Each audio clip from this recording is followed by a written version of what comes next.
Už ste sa niekedy pri prechádzke lesom zamysleli nad tým, aké dreviny máte okolo seba a aká je ich spoločenská hodnota? Lebo aj obyčajný krík môže mať vzhľadom na lokalitu, vek a osobitný príbeh, historický význam a teda aj cenu.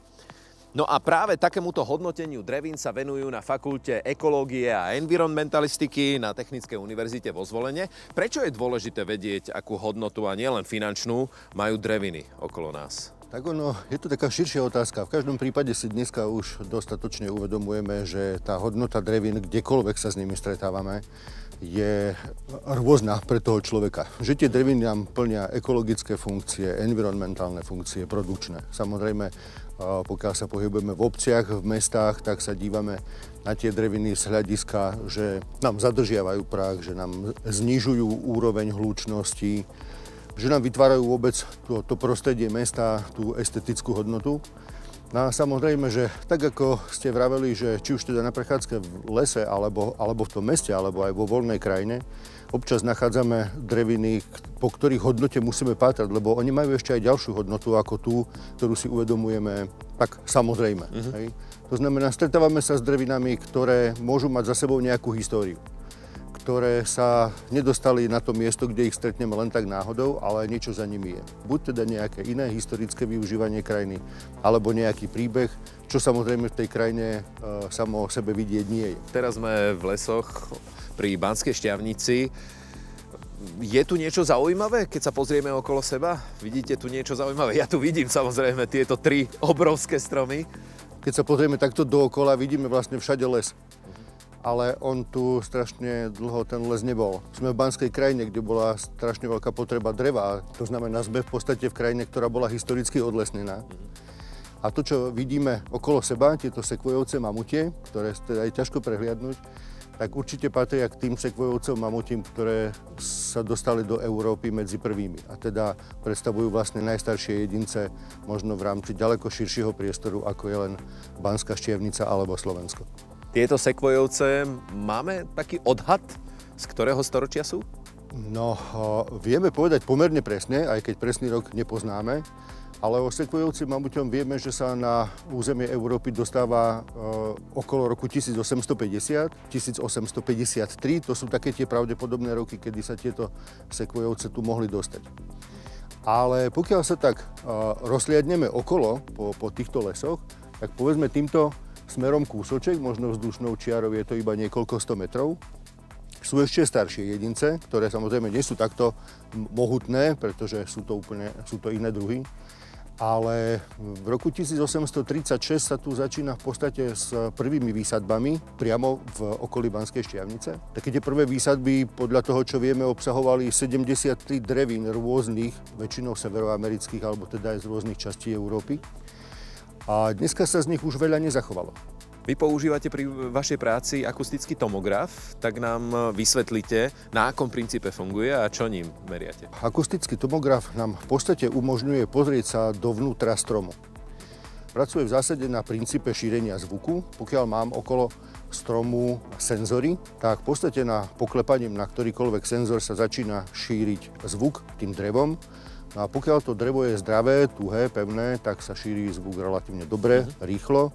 A pokiaľ sú vo vnútri nejaké hniloby, dutiny, praskliny alebo niečo podobné, tak tam samozrejme ten zvuk sa šíri inou rýchlosťou. No a v zásade nám to dáva prehľad o tom, ako ten strom vyzerá vo vnútri, čo je pre nás dôležité, pokiaľ sa rozhodujeme, že čo so stromom ďalej. Takže sa snažíme tých informácií o strome mať čo najviac. Každá drevina na Slovensku má svoju hodnotu. Akým spôsobom sa určuje tá hodnota? Prvým parametrom je obvod stromu, obvod kmeňa vo výške 1,30 m nad zemou.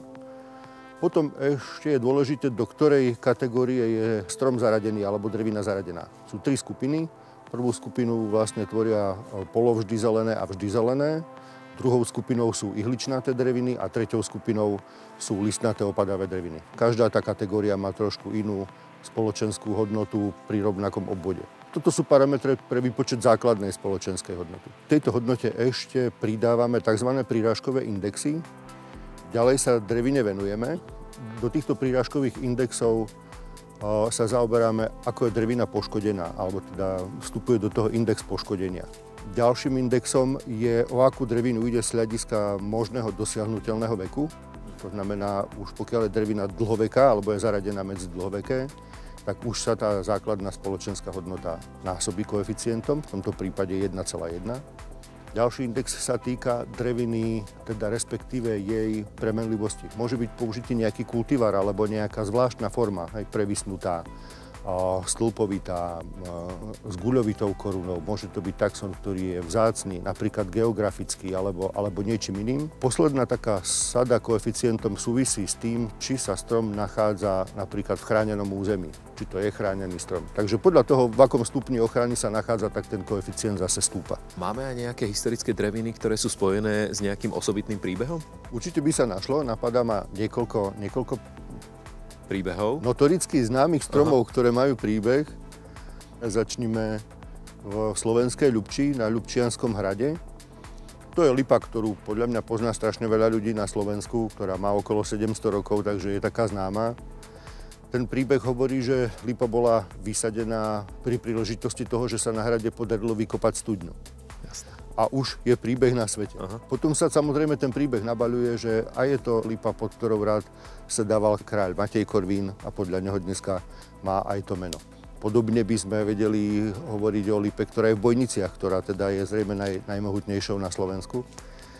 Tá má tiež svoj príbeh, teda okrem toho, že je najväčšia, tak o nej vieme, že sa tu dostáva pravdepodobne vo výsadbe na počesť úmrtia posledného kráľa z rodu Arpádovcov. Existuje nejaký katalóg vzácnych drevín, do ktorého keby sme sa pozreli, tak by sme vedeli, ktoré vzácne stromy okolo nás rastú? Máme úplne presný katalóg, ktorý sa týka zoznamu chránených stromov. Ten je samozrejme k dispozícii a vedie ho štátna ochrana prírody Slovenskej republiky. Je verejne dostupný. Nachádza sa v ňom niečo vyše 500 zápisov. Pod každým zápisom sa môže schovávať teda jeden strom alebo aj viacero. No a keď sme sa tu celý čas rozprávali o hodnotách jednotlivých stromov, jednotlivých drevín, tak povedzte, akú hodnotu v eurách má tento krásavec? Ak by sme si ho takto odmerali, tak predpokladám, že ten obvod by nám vyšiel nad 5 metrov. Je to ihličnán, to znamená, tá základná spoločenská hodnota sa pohybuje na úrovni okolo 7300 eur. No a teraz musíme pripočítať, alebo teda prenásobiť tú hodnotu prepočítavacími koeficientami. Sme v HKO Šťavnické vrchy, drevina je zdravá, má výnimočnú historickú hodnotu ako taxon, to znamená 1,4. Ak si tak dávam v hlave dokopy, tak budem mať možno niekde okolo 15 000. 15 000. A ja by som hodnotil viac. Pre mňa máš väčšiu hodnotu. Dobre, ďakujeme veľmi pekne za všetky informácie a nech sa vám darí. Ďakujem veľmi pekne.